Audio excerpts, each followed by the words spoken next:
This meeting. Claire, thank you so much for coming back, being on Straight Talk. And I was so impressed. We just played the beautiful, passionate speech, presentation, call for action that you gave us last month.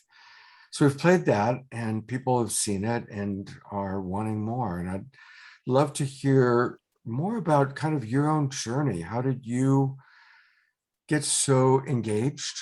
And yeah, we want to know everything there is to know about Clare Dubois in 20 minutes. Ooh, in 5 minutes. Well, you In get 20 20. minutes. So you get 20. Gosh, why am I so passionate?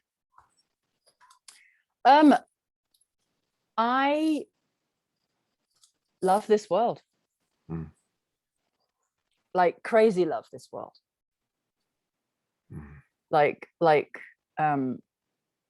you could tell me that I'm going to lose my family, my home, my country, my sanity. But if you told me I was going to lose this world, I would do everything in my power. Like, I love this world.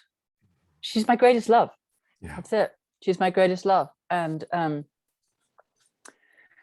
all I want is to know her completely. You know, I spent a lot of time in an ashram back in the whenevers, my 30s, 40s, something like that. And I was so aware that everybody there was trying to attain enlightenment. You know, everybody was wanting to sort of almost get out and no longer incarnate and like be free of all of this. And I was going in the opposite direction. I was just like, you know, I want more. Like, I want to be here. Like, I want to dissolve, but I want to dissolve into nature so completely. I know myself as everything. Like, I want ultimate intimacy and belonging and merging. And I want this planet to experience again what it feels like to have a culture, a human culture that has got enough humility to be in reverence for life. And, you know, there is a version of humanity that couldn't even dream of wasting anything. There's a version of humanity that understands what it means to protect its children. There's a version of humanity that understands beyond a scientific rationale that we're ignoring, that everything is interconnected. And if you pull on a thread over there, it unravels something over here. You know, there is a humanity that knows how to live in right relationship, because on this continent, anyway, in America, they did it for thousands of years and knew exactly how to do it. But we've shoved them away on reservations and tried to wipe them out because they know too much about how to live respectfully. And we're doing our dance, and our dance is not something that I can live with. So that's my passion. My passion is, how do we awaken into the fullness of what a human being is as a part of nature, on behalf of nature, so that, you know, I was hosting a listening session for Pat McCabe, Woman Stands Shining. Pat's been on the show a few times. She's wonderful. And she said something that was just like, there it is. She said, we're the last ones here. We're the new kids on the block. You know, humanity's been here for the shortest possible amount of time. Everything else has been existing for millions of years, had learned to coexist in a way that serves all of nature. And we're the new kids. We're the ones who've just shown up, and we're like, you know, like bulls in a china shop, just breaking everything and killing everything and wiping everything out and not understanding our place in it. And the way she spoke about it, it took me to that place of my deep knowing, which is that humility is a gateway. Reverence is a gateway. Deepest love is a gateway.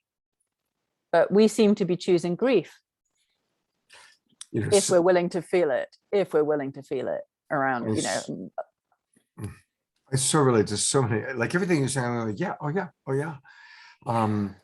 You know, back when I was young, I was just missed the draft for Vietnam, and thank God, because I would not have gone. And even back then, I would say to people, I would not give up my life for this country. I don't love this country enough. I'd give up my life for Mother Earth. That's what I would give my life up for. I would not give my life up for Mother Earth. And I mean, not for the country, I would for Mother Earth, you know. And the same thing, it's like I just love this planet. And I love being alive. I love being in a body, It's interesting. My wife, who passed away, of course, because she was one of those people. She was very involved with Osho. She was at the ranch. She was always looking for a guru, always looking for enlightenment, always wanted to leave her body. And that was like our ongoing thing. I was like, I want to be in the body more. And she was like happiest when she was out of the body. So of course Yeah. she got a tumor and died at age 52. And she's happily out of the body. And I like, no, I want to, when I saw you eating the apple, right? I mean, there's nothing like eating an apple, right? Being in the body is such a blessing. It's such a blessing. And what you're saying about humility, I love that, because it is true. There's a hubris that humankind has. You probably know this one, but if you were to chart the track how old our planet is and scale it to a calendar year, Homo sapiens have been here for 11 minutes on December 31st. Yeah. And look at what we've done. Oh, let's wipe ourselves out and everything else out with it. Yeah. And this is where we find ourselves, and this is where we find ourselves. So what do we do? We're inheriting the mindset that has normalized self-destruction. Well, first of all, you have to go, well, that's nuts. Biggest step. Are you willing to recognize the fact that what we're doing is nuts? Not just nuts, actually insane, and actually beyond sane, cruel, irresponsible, thoughtless, callous, wantonly destructive through neglect of our responsibilities, neglect of our children, neglect of our future, neglect of all the people, the beings, the tree beings, the dolphin beings, the penguins, the bees, the microbes, the everything that we're not just rendering extinct, but screwing up. Like, we're screwing it up. You can buy gene splicing kits on Amazon. You can screw with the very fabric of creation itself, that nature, over billions of years of knowing exactly what she's doing, has carved into perfection to be the miracle that we're living in.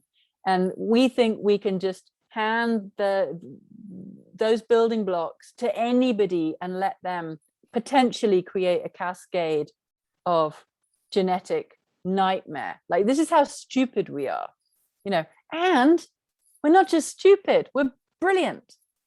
We're brilliant and amazing.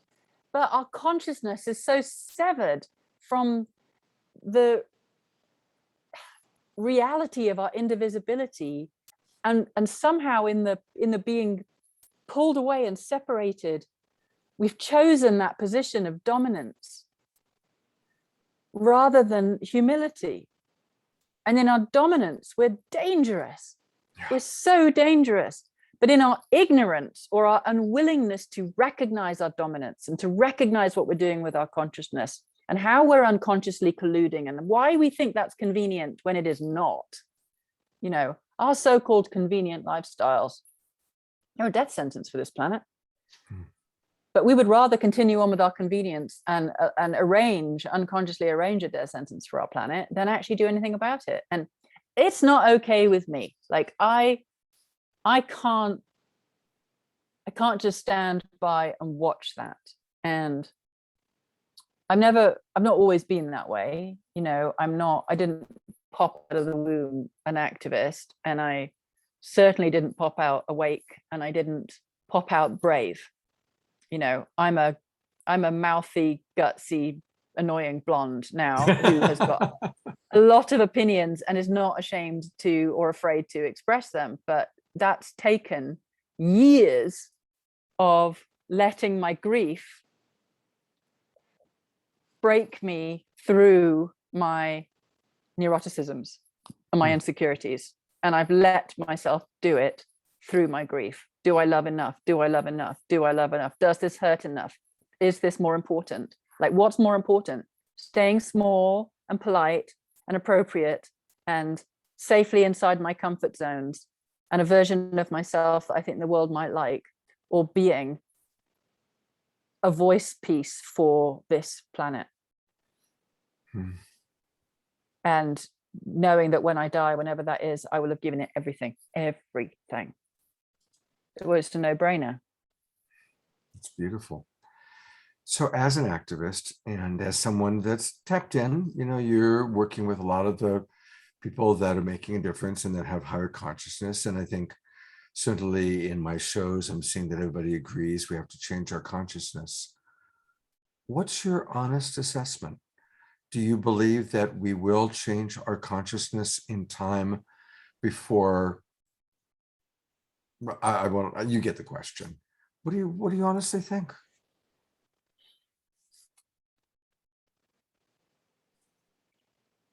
I'm really excited to find out. Yeah, well, it's going to happen in this lifetime, kiddo. Oh, it's happening in the next 5 years. Yeah. No, it's here. It's here right now. And so if I was to look at what it's taken me to get over myself and what I imagine Joe Blog's normal person out there would be willing to do in order to wake up sufficiently to get over themselves enough to bring their gifts fully, I'd say, no, we don't have a chance. If I were to look at the science and our behaviors and how much carbon needs to be pulled down, how fast, and the fact that we're losing the ice sheets no matter what we do, I would say, no, we haven't got a chance. So if you put my lack of faith in humanity and my knowledge of science together, I would say we've got maybe 4 habitable years left. I think then we're going to hit levels of climate change that render a nightmare scenario, the likes of which we can't even comprehend. And I think the powers that be know that we're heading exactly for that extremely fast. But what we don't know is what happens when certain circumstances break through the carapace of the human heart and the insanity that we've been living, because that's happening. That's happening. It's happening all around the world. People are starting to question. At the same time, the vibration of the planet is lifting. So Gaia, or however you want to perceive it, to me, we have a fully conscious planet. So Gaia is awakening and ramping up. We have no idea what that does to our consciousness. If you look at the epochs, we're at the bottom of the Kali Yuga. We're at the bottom of the darkest of the dark ages in terms of consciousness. So if you look at Indian philosophy, or it's like we're at the bottom of the bottom of the bottom. There's no further down to go energetically, vibrationally on this planet in terms of her biorhythms than now. So we got 2,000 years on the way back up again in order to, so there is an ancient Tibetan myth: when 1,000 goddesses gather, the divine feminine will rebirth through their combined energies, and the vibration on the planet will shift from one of fear to one of love. And when I first heard that, this was before Tree Sisters existed, I was just thinking about it.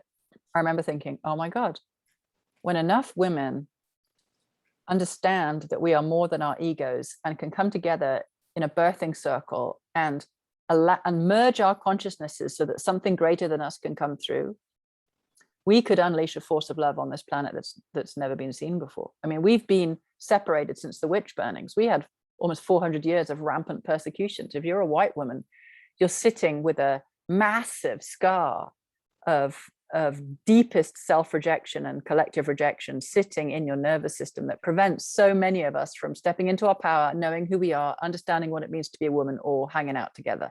Why would they so carefully yank a woman away from her power or from each other? Because we're powerful, because we are tapped into the cosmos, because we have the moon inside our wombs, because we know how to listen to life, because we are the seasonal flow on a monthly basis. That doesn't make us better than men. It means we've got a different function to men. It means we're here to listen to life and embody life and create life in a whole other way. So women don't know what they are. Humans sure as shit don't know what they are. We're not consumers. That's not what a human being is. The planet is awakening. Our vibration is shifting. And we have created a set of circumstances designed to cause us to question everything. So we are, you know, and I really believe that life is running the entire show. So there is a consciousness that connects us all, that is the one consciousness that's here, that is inviting our awakening in every single moment with every single thing that's going on. So you've got the Kogi of Colombia who can put crystal in the ground and create water, go to Fukushima and reduce radioactivity, bring in the rain if they want to. You know, there are human beings on this planet who know how to do so-called magic, but actually all they're doing is being in a dynamic relationship with creation as it is and Gaia as she is. There are people all over the world starting to question, what is a human? What are we capable of? What could we do through prayer? What could we do if we just had enough humility to wake ourselves up? So I don't listen anymore to the science that says we're done. And I don't buy in to the old stories that I used to have that we don't want to wake up or that we can't wake up in time.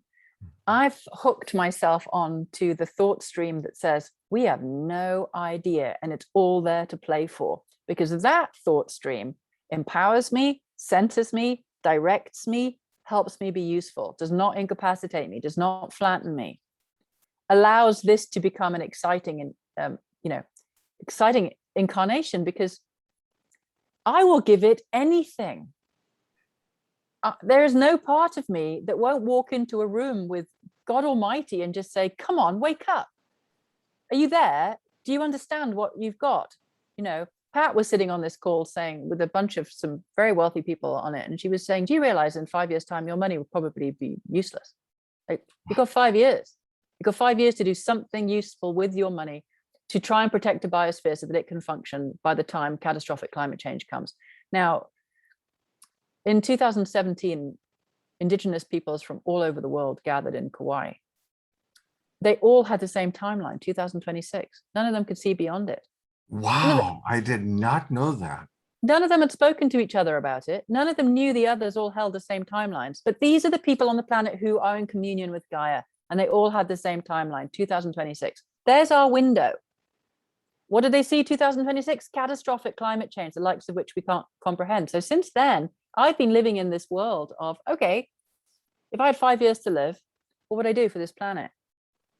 You know, it's not about remodeling your home or getting a new car. It's about what's inside here that is requiring these circumstances to bring out.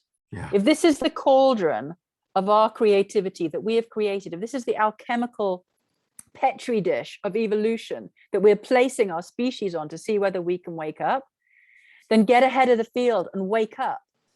Like, recognize this moment as a profound moment, profound, absolutely profound moment where we're finding each other. You know, have you noticed that? You're starting to find more of the people that seriously make sense of you. Like, it's time to walk away from those people in your life that do not call forth the highest expression of you. And it's time to step into conscious relationship with those people who will be satisfied with nothing less than the fullest expression of you.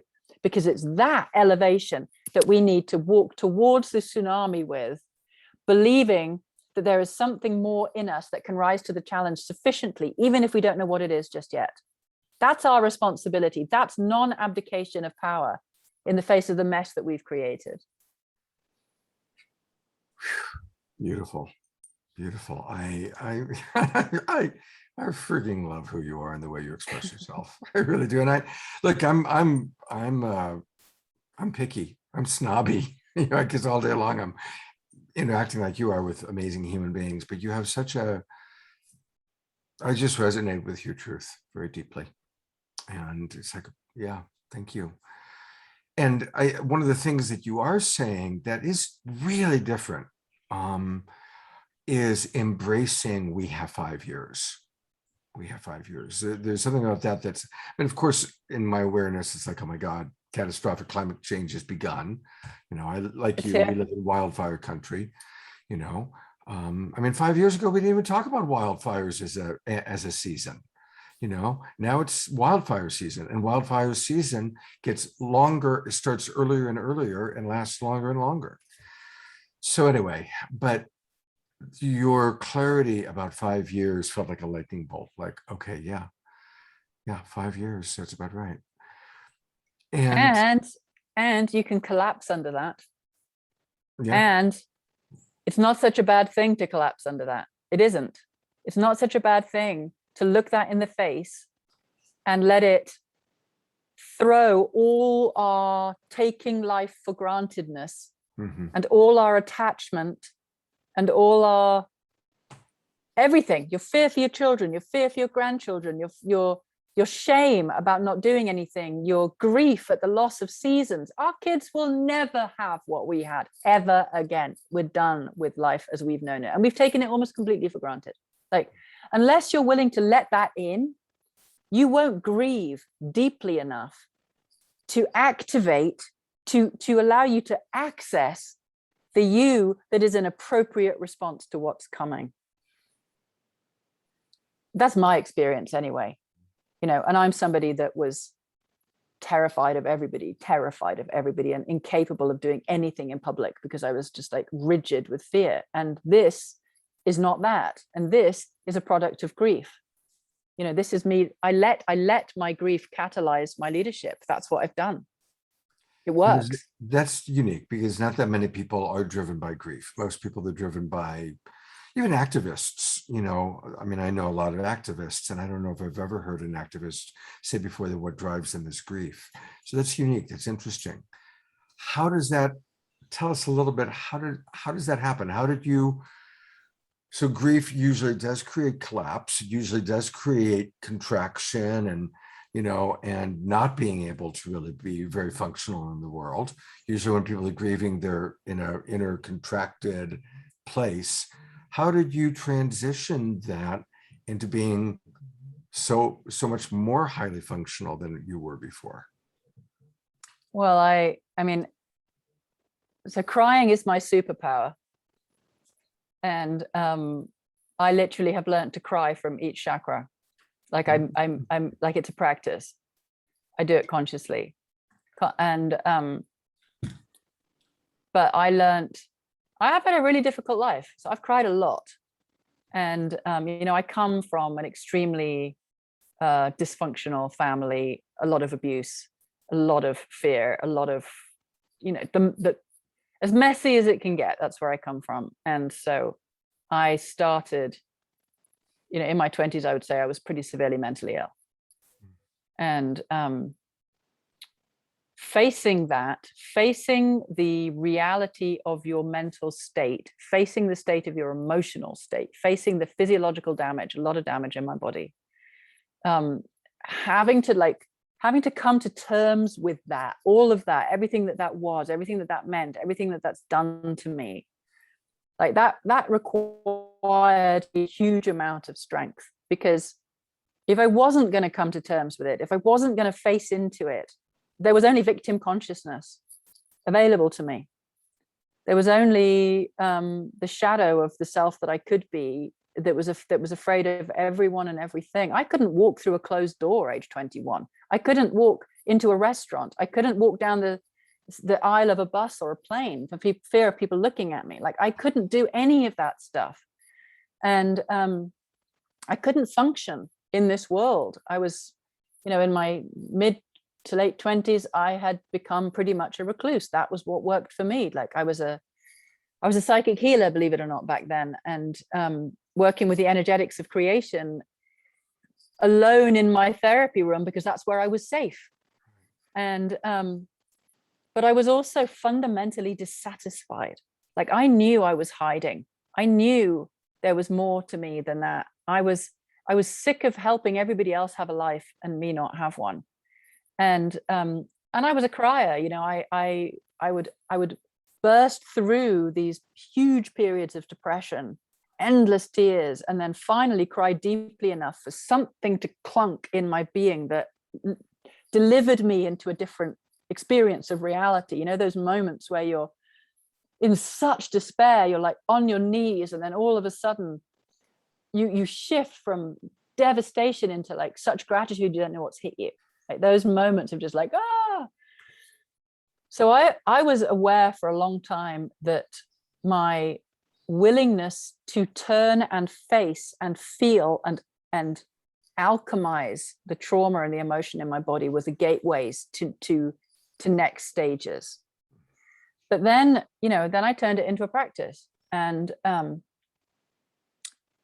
mean, we've all had those experiences where truly facing a reality that we don't want to face, crying our way through a false floor of some way that we've settled, some way that we've lied to ourselves, some way that we've betrayed ourselves in our lives that has allowed us to live in a way that means we're fully out of integrity with our souls.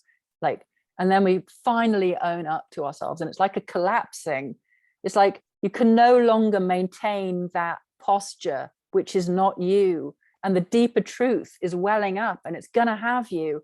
And whether it's tears or an illness or rage or depression or whatever it is, our souls will find a way to, like, you know, are you listening? Are you listening? This business. Well, I'll tell you a story just because it's hugely meaningful of the moment that I gave my life to the planet. And it came through grief. So in my 20s, I would have nightmares of no more clouds. I was having a lot of early climate change nightmares, living in England, where it rains all the time and where clouds are just like a daily occurrence of, you know, almost always. Right. And I was dreaming of no more clouds, and I was terrified. And I would go out and I would take photographs of clouds, and I would talk to the clouds, and I would draw the clouds, and I would be with the clouds. And then I would sit in the reality of England with no rain, which could happen if the Gulf Stream goes, when the Gulf Stream goes, because it's going. And I was in deep, deep fear. And that was part of what propelled me on the path that I was on. But back then I was still just hiding largely. So fast forward to 2021, I believe it was, New Year's Eve, and I'm at a 5 rhythms dance workshop, Patterns in the Sound, and they decide that we're going to do ritual theater on New Year's Eve. And I'm like, oh my God, like, torture me. Why don't you? Like, how is that supposed to be remotely enjoyable? Like, doing something in front of other people. Like, it's hard enough for me dancing in front of other people, but like, you want me to do theater? Like, somebody kill me. So What year? Because you just said 2021, and I think you meant 2021. Oh, so it was just a year No, it was 2001. Sorry. Okay, 2001. Thank you. Yeah, I knew. That's why I wanted to clear that. Okay, so 20 years ago. Yeah, 20 years ago. God, 20 years ago. So this was like the big Y2K going into the new, from 2000 into 2000, that thing. Okay. Yeah. And so they came to my little pod of 7 people and they said, you're going to play the Rape of the Earth. And I didn't sort of think, well, that's a jolly thing for New Year's Eve. I thought, oh, great. I'll be the Earth. I'll get raped. I know how to do that. That's simple, you know? So now I was like, that'll be the least difficult thing for me to do, you know? So they dressed me in everybody's clothing. I was wearing, you know, 7 jackets and 3 pairs of trousers and hats and scarves and all the rest of it. And then they put me on a throne. And my job was to hand out cups of tea, because that's what Gaia does. I will cry when I tell this story, by the way. Thank you. I was just giving you a warning. I was handing out cups of tea because she gives and she gives and she gives. And they raped me. And I gave and I gave, and they raped me. And I gave and I gave, and they stripped me naked. They yanked at my hair. They pulled off my clothes. They were fighting over me. They were fighting over every last morsel of me. And all the while, I'm handing out cups of tea, and they can't see me. They can't see that I'm a living plant. They can't see anything of benefit apart from what they can make out of my body. And they're chomping through my body, and they're chomping through my body. And in the end, I'm naked apart from a sock. And I screamed as loudly as I could and threw myself on the floor. And I'm lying on the floor, and all I can hear is, all the king's horses and all the king's men couldn't put Humpty together again. All the king's horses and all the king's men couldn't put Humpty together again. And I'm going ice cold, and I'm going into shock, and I'm realizing we're done. You don't get to put a planet into therapy. We can't put it back. We can't put the fossil fuels back in the ground. We can't put the gold back in. We can't put the mountains back. We can't, you know, and I'm just like, It's like, oh my God, oh my God, oh my God, oh my God, oh my God, oh my God. And it was getting louder and louder and louder and louder. And my distress was, I was like, my heart was breaking into a million pieces. And it was just like, we're done. We're done. Oh my God, what do we do? What do we do? And they picked me up and they put me back on the throne and they dressed me again. And they're doing a little dance. And I'm staring out at this audience and everybody's crying. And I'm gone. I'm like completely gone, totally dissociated, in absolute pieces. I couldn't even walk. They had to lift me up and take me back and put me back down in the audience. And I don't remember the rest of the theater. Everyone else did their bit, but then they came around with the presents. And so everybody had bought a present. You put it in a bag and then you got to stick your hand in a bag and pull out a whatever and have your present. So along comes somebody and hands this bag to me, and I put in my hand and I pull this little square thing out and I unwrap it, and it's a blue book with one white cloud, and in the white cloud it says, "You can change the world." And I burst. I could hear this weird keening noise somewhere in the room, and I didn't realize it was me. And I was staring at this white cloud. You can change the world, you can change the world. And I realized it was me making the noise, and I picked myself up and I walked out of the room. It was raining outside and it was pitch black in the forest that we were in. And I started walking in the forest. And I was going, I have to do something. I've got to do something. We're going to lose our mother. We're going to lose our mother. I've got to do something. And this voice would come up in me and say, you can't do anything. What do you think you can possibly do? You could never amount to anything. You're nothing. You're nothing. Like, don't even think about it. Like, this is ridiculous. And up it would come again. But we're going to lose her. We're going to lose her. I've got to do something. I have to do something. I'm sure there's something I can do. Like, I have to do something. No, you can't do anything. You're nothing. Like, everyone will laugh at you. There's nothing in you that's remotely worthy. Like, why would you even think, I've got to do something? And it got louder and louder. And then it changed into this dynamic between the victim feminine and the patriarchal masculine. And Wow. up comes womankind in my body. And she's just like, we're here to birth the new world. We're here to love this world into fullness. We're here. Get back in the kitchen. Who do you think you are? You're nothing. Up she comes again. Down he comes again. And I was starting to witness this insanity that was happening in my psyche. The whole time I'm roaring with grief, like roaring in the trees with the wind, and I'm soaking, and it's like this complete archetypal moment of like hammering it out between love and fear in my psyche, and realizing that I'm witnessing in myself the human dilemma of, can I bring all that I am to this world, regardless of whether it crashes me down because it's not ready for it? You know, am I here to have this incarnation, or am I here to bow to the egoic lunacy that we've called humanity for the last God knows how long, that, you know, murdered women for 400 years, that has told us that we're sin, that does not allow for self-awareness, like just this insanity. And in the end, my heart won. Like, it was just fuck off to that, like, don't you dare, like no, like, fear does not win. Patriarchy does not win. You know, excuse my swearing, but it's that level of just like the insanity is gonna keep coming, and you have to just stand there and just say, no, I don't care how much you want to manipulate me. I won't be manipulated. I don't care how much you lie to me. I won't be lied to. I don't care how much you tell me A, B, and C that is the narrative you want me to get. No, there's a deeper narrative. There's a deeper truth. There's a deeper soul in here that is connected to all that is. There's a deeper truth that is longing to get out. And these are the circumstances that we've created for ourselves to get it out, to break through to the life inside us that is here to live on behalf of life. And that was it. Like, I was given. I didn't know what to do. I had no gifts apart from my courage and my self-awareness to bring. I'd never worked for an organization before. I'd never worked before apart from doing my therapy work. Like, I couldn't even function in society. But there I was, like, that's it. Okay. Life, I'm here. I'm given. Whatever it is, show me. And that was, you know, that was the beginning. But that was grief. Like, I grieved myself through the insanity to a place where Because what is your grief? It's your love made visible. It's the Yeah. breaking through to the deeper, deeper, deeper, deeper love. Like, ow, ow, ow, ow. Like, there's the truth that is so poignantly felt, that it does literally alchemize something. It literally changes something. You're changed by it, and you can't change back. You can't change back. If you grieve deeply enough, you cannot change back.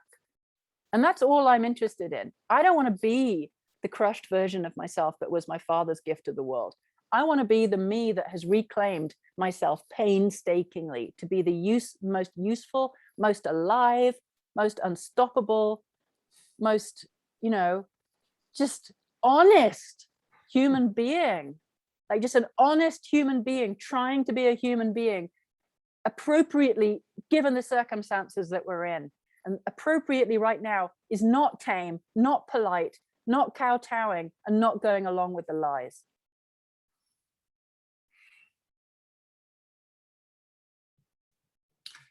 I am so grateful that I got to experience that with you and to experience your story. And what a ride. First of all, thank you. On a personal level, it was a beautiful ride you just took me on and took our audience on.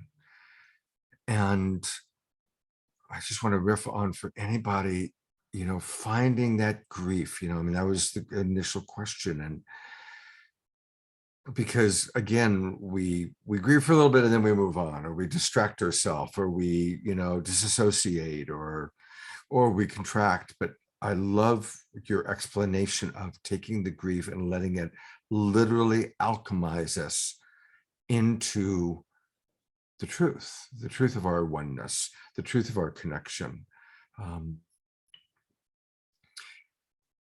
It's interesting. Earlier today, I was did a pre-record with Steve Farrell. I don't know. Do you know Steve in Humanity Rising? I know. Oh yeah, I know him. I know Humanity Rising. Yeah, and he was talking about this. We were both talking about when we've had Nassim Haramein and Deepak on our shows, on our respective shows, and that we're living in a time right now when our most ancient wisdom, the Sanskrit written Vedic scriptures, describe God, Brahman, as having 26 principles. And our quantum physicists who have studied the unified field have determined that there are 26 principles of the unified field. And the 26 principles of the unified field perfectly correlate with the 26 principles of God written 7,000 years ago. So we're living in this incredible time of, from a scientific level, understanding what the ancient spiritual wisdom was, which is there really is just one unified field, one God that we're all a part of, that we're all connected to. And what you just described was your own difficult and transformational human journey of coming out of the insanity, coming out of an insane family and living in an insane culture into what is sane, which is connection to oneness, connection to nature. That is what's sane, right? And so I just so appreciate your journey, and it's beautiful. It's beautiful. Thank you. Well, I just had a completely life-changing experience with magic mushrooms, and they took me through an experience that I think was probably one of the greatest gifts I've ever been given. And I love them for that. I love them for that. Like, holy moly, that's nature. That's nature. That's the brilliance of nature. That's the consciousness of nature. This thing that we think we're superior of. They gave me an experience of, I relived the Civil War, I relived the whaling industry, I relived saloon culture, drunkenness and prostitution of the gold rush, and I relived the sixth mass extinction. Like, I experienced it all through my body, which you could say, oh my God, why would you say thank you for that? It was horrific. It was completely horrific. Except for the fact that I was in the field of pure love. I was in a field of more love than my body and my nervous system knew how to deal with. So it was agony. But it wasn't agony because I was going through atrocity. It was agony because my body didn't know how to handle that much love. And I got to experience the death and destruction of the Civil War as a sacred dance. I got to experience the extinctions as a sacrament. I got to experience the fullness of being the mist over the prairies with the buffalo and the monarch butterflies and the star songs, the sound of the spheres. I got to experience radical interconnectivity before the whole lot was destroyed, and the destruction of it happened through my body. But I was inside a field of love that did not waver. Unwavering love, unwavering beauty, every expression of so-called dissociated humanity as beautiful, just as beautiful. No judgment, complete absence of judgment, just this unwavering field of beauty. And it was like being held in, you know, I have this expression in one of the courses that I run, the Courage to Shine, like the ultimate embrace, like the ultimate embrace of being able to accept everything without judgment. Not to say I like it, but to be able to accept it, to be able to integrate it and digest it and be with it without closing on it and judging it and shaming it, like that thing that we do that dissociates and disconnects and fractures us, like the opposite of that, the yes, I receive you, I receive you, I receive it, like all of it, it's getting worse and worse and worse, and yes, bring it in, I can digest it. And in that experience, the mushrooms showed me themselves from the beginning of life on this planet. They showed me and gave me the experience of being the interface between heaven and earth, the digestion machine that allowed for earth, for life to be birthed and composted and birthed and composted and birthed. And this, I'm just like, oh my God, these are the wisest. They've been here the longest. This is like the evolutionary knowledge and brilliance of the mycelia, of fungi, of mushrooms. It's just like, and here's humanity. Like those mushrooms just gave me the best teaching on love and liberation and unity and non-judgment and sacredness that I have ever had, ever. Little handful of mushrooms, like that's nature. We think we're superior to nature. We're nuts. We're the new kids on the block. You know, humility before nature is like the gift that we can give ourselves and life. Like let nature show us how to be human. Congratulations. You got to the place that all your peers in the ashram were trying to get to. No, really, you did. Because the closest, I believe, I've been around the block, the closest we get to it, nobody gets enlightened all the time. But what we can do is hit that state of consciousness of radical acceptance. Radical, and that's where you hit. Radical acceptance, to be able to stay in that bubble and that field of love while watching the Civil War, while watching the destruction, while watching all the horror, to stay in that state of unconditional love and radical acceptance of the human experience. That's the best we can do, I believe. You know, while we're in a human body, while we're in this animal body, that's it. It's not about getting tapped on the head by a guru and all of a sudden we're happy all the time. It's about being fully present without judgment. Being fully present even to, and the real test is when we can be fully present to horror, to suffering. Again, doesn't mean we condone it, certainly doesn't mean we like it, but we're present to, like the Buddha became the Buddha of compassion when he accepted there is suffering. And that's it, that's that state. So congratulations, the mushrooms and your own journey got you there, right? Yeah. This next part I won't play on this show because it's kind of personal, but I gotta share it with you because it's so unique to talk to you that you happen to choose the Civil War. I've had some powerful mushroom journeys, and one of the most powerful ones I had was I was in Sedona, Arizona on shrooms. This was a long time ago, back in probably the 80s, maybe the early 90s. And I went into a state where I was simultaneously aware of two me's. There was the me sitting on the rock in Sedona, and there was a me that was a Confederate officer in the Civil War. And I was an angel of death. I had a pistol, and I was very religious. And I would look at a boy in blue, and God would tell me whether I was to send him to God or send him back to the farm. And if I was to send him back to the farm, I'd blow out his knee. And if I was to send him back to God, I'd shoot him in the head. And that Civil War guy was just as spiritual in his reality. He was just as committed to his cause and his connection to God as I, Scott, who's never thrown a punch in my life, who, was a flower child at age 12, went to, saw the Doors at Griffith Park Love-In. I mean, that's me. But they were both equally in their life. And what was interesting was the Civil War guy was trying to figure out who I was. Like, I had the historical context of, oh my God, I'm a Confederate officer with a pistol. He was just trying to figure out who's the guy on the rock that, right?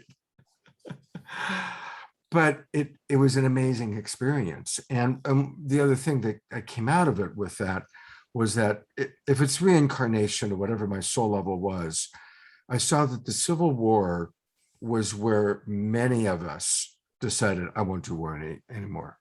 Violence is not the answer. It's like a lot of us, a lot of beings on their soul's journey, that was where we realized never again.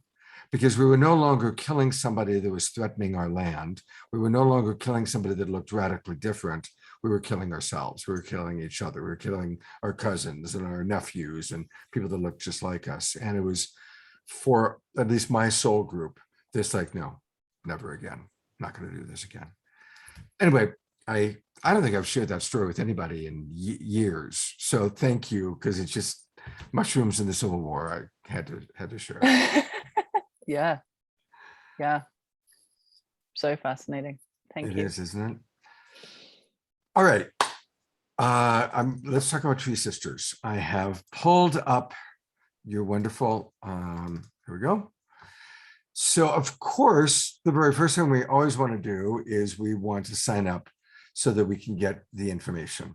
And so there's that. What else, where else do you want to direct us on this? Well, if you go to the Grow Forest page, you will find all of our different projects. So Tree Sisters is it's a combination of deep inner transformation. I mean, I'm the founder of Tree Sisters. And so right. my whole way of being is it's inner transformation first, which is why you've got up top, you'll see Grow Yourself and then Grow Forests.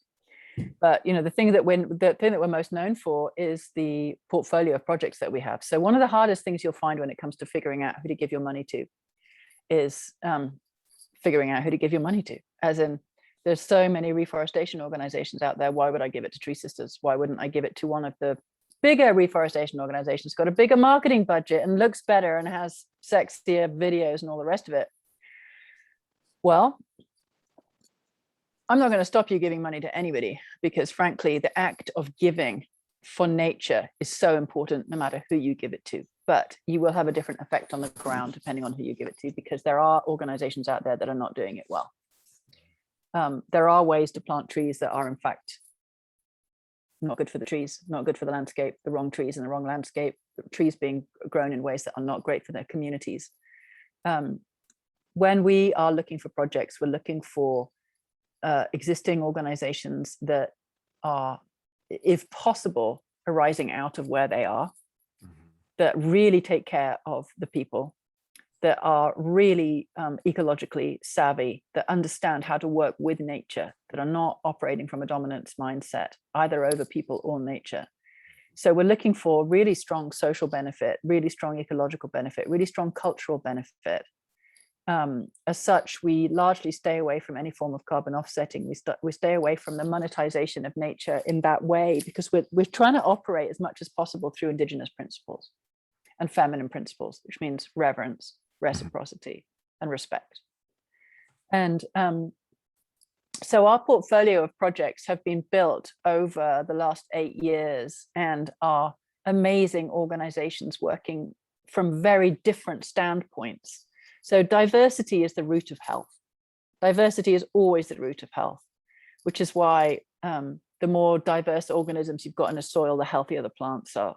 But so we've taken that, we operate, through a nature-aware consciousness. So the more diverse our projects, the more diverse our cultures, the more diverse our planting partners. So from, extremely scientific to deeply spiritual through humanitarian, everything from coastal mangroves to African mountain forests, to jungle, to river restoration, to agroforestry, to orangutan, peat swamp, biodiversity.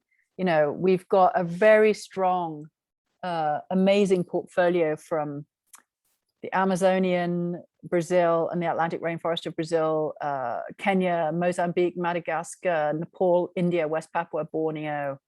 Very, very diverse cultures.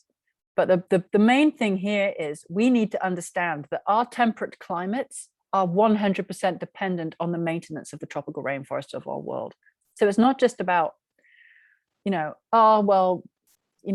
can get more trees in the ground for our cash, which we can. A tree with Tree Sisters is 55 cents. That includes everything. That's because we're spread across a very, very diverse project base, where you've got everything from extremely, extremely low cost trees, because mangroves, you don't need a nursery. You can literally just stick a propagule in the ground and it'll grow, all the way up to the fruiting trees that are needed in the Amazon, which are considerably more expensive. But your money goes across all those projects, and so it's evened out. And the reason why we say, no, we can't just fund one project, because you could change your mind. We're dealing with the poorest people on the planet. We're dealing with the people at the coalface of climate change that we created. Therefore, this is capacity funding for them. If we have a large organization that suddenly changes their mind and pulls out of India or pulls out of Madagascar, that's wages, that's children being fed, that's healthcare, that's education, that's right livelihood.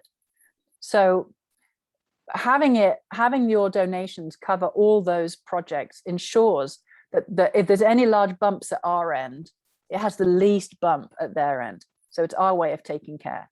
So you will be planting, when you donate to us, which is treesisters.org/give, you will be donating through all of those projects. And it's monthly donors. It's people who have understood, the soul of Tree Sisters is essentially the call back into reciprocity. It's the call back to, look, if you're taking all the time, we need to start balancing with giving. If we're warming our planet, we need to start balancing with cooling. That's a really obvious first equation, that if we haven't figured out how to change our lives, how to be the best version of ourselves we can be, how to live in a way that has less of a footprint, we can be pulling the carbon out of the atmosphere and restoring the planetary ecosystems while we figure the rest of it out. Like this is an ideal first step. It's like, just set up the chunkiest monthly donation that you possibly can. Not a throwaway, oh, I can give $20 without thinking about it. I want you to think about it. I want it to be enough for it to be like, ooh, does $100 a month squeeze you? If it doesn't, it's not enough. We need to be squeezed. We need for it to matter. We need for it to be enough to draw our attention, because we don't think twice about spending $100 on a piece of whatever that's flown over from wherever and been made by whoever over there, and this came from mountaintop removal and slave, this, that, or the other. We don't think twice about it because we just want the convenient, and it's not convenient to the planet. So we need a little bit of inconvenience for ourselves to wake ourselves up. And that means reallocate because you love this world, reallocate because you love your kids. There's going to be a point where making sure that they have money is irrelevant. Making sure they have a habitable planet is what they're going to be saying. Why didn't you do that? Why didn't you give it everything you've got? So this is the moment to say, right, how much can I give? You know, we've got people now giving $1,000 a month. It's like, yes, that's the level. If you can do it, that's a level that says, I recognize that we're in trouble, and I recognize that I have capacity to make a difference.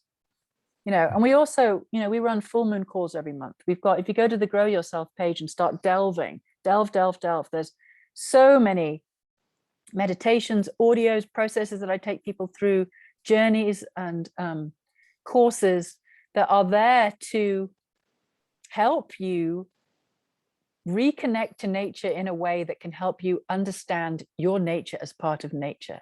Mm-hmm. That experience of, it's not just dropping into humility, it's dropping into intimacy. Mm-hmm. Intimacy, where you feel your indivisibility, and from there you can no longer just wantonly use. You stand outside and you're so full of gratitude you don't know what to do with yourself. You're talking to the trees, you're recognizing that you're living in a conscious universe. You're part of that conscious universe. You can learn from that conscious universe. You know, we're here to learn, we're here to evolve, we're here to love. You know, so loving our way, what better way to start than with gratitude and generosity? That's the plug-in. Thank you. How much more can I give? What can I give? What of myself can I give? You know, well, you can start by giving money, and then you can let that pull your consciousness to the more that you can give, more of yourself. Who are you as a messenger, as a catalyst, as a gift, as a creative? What's your unique part in this turning? Why are you alive now? That was what I shared on that little 9-minute rant of mine. Why are you here now? What is it that you bring to this particular moment in time?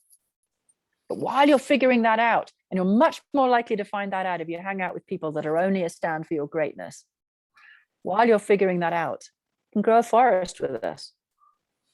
You know, grow a forest with us. Let us do that for you. They're beautiful projects. They're worthy projects. You get to help people extraordinarily, and you get to save endangered species.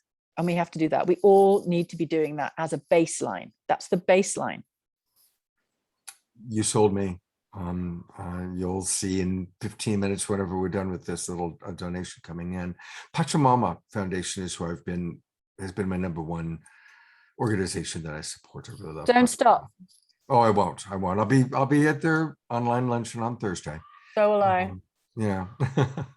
Well, you know, it was Pachamama and the Awakening the Dreamer Symposium. When that first came over to the UK in 2006, I was there with Lynn when she made the decision with Nick Hart-Williams to bring the Awaken the Dreamer Symposium to the UK. And I was one of the first people trained, and I was one of the first people to deliver. And it was in the initial training that we were all given that I basically, that was my final push into, I'm stopping what I'm doing, and I'm only going to now do something for the planet. Because back then I was still coaching, I was still doing stuff, but it was Pachamama is like one of the mothers of Tree Sisters. Wow, that makes sense. There's a very similar vibe. Even the way you pitched, you know, reminds me of, because I've heard Lynn's pitch many times, and it's always successful. And I love Lynn. One of the greatest compliments we got on our show is Lynn said, "I watch your show even when I'm not on it." So that felt good when Lynn said that. And yeah, God bless you. God bless Pachamama Foundation. And what's important, by the way, I put myself on camera here so people could see me. I also studied and then taught Awakening the Dreamer, and the Awakening the Dreamer Symposium that we just heard about from Clare was a brilliant way to really look at what was going on. And it started with looking at the horror and then really feeling it, really allowing ourselves in community to feel the pain, to feel that before moving forward into action. And, you know, so it's interesting, your personal story that we just heard does have kind of a similarity to the 4 hours of Awakening the Dreamer. It's a flow. It's the natural flow.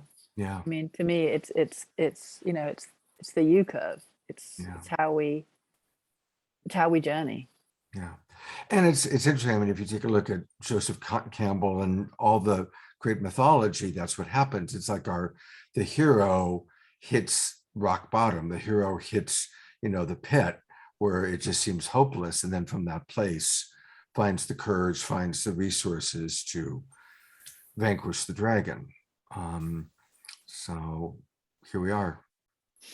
Here we are. Claire, I feel personally grateful that I got to spend an hour and 28 minutes with you, or an hour and 13 minutes with you. I'm really appreciating, I've already in my mind thought of all the ways that I want to share this. Obviously, it'll be on Straight Talk. We're going to do a little promotion again on Saturday Night Live. And I'm going to do what I can to help you raise more money for Tree Sisters. So you'll be seeing over the next week edits as Scott sends you edits of these things. And thank you for who you are. Thank you for your amazing life's journey that you've been on, for your courage.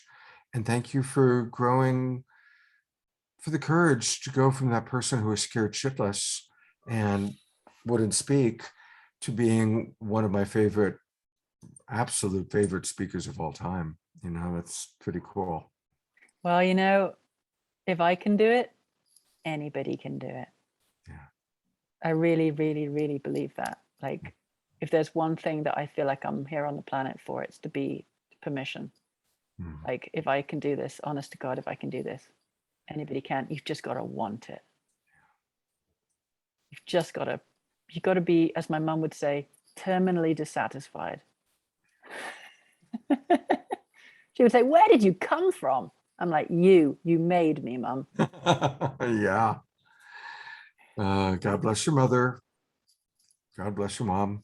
God Thank bless you. our ancestors. God bless you, Claire. I will send you these things, and much love to you. Thank you, Scott. Take care.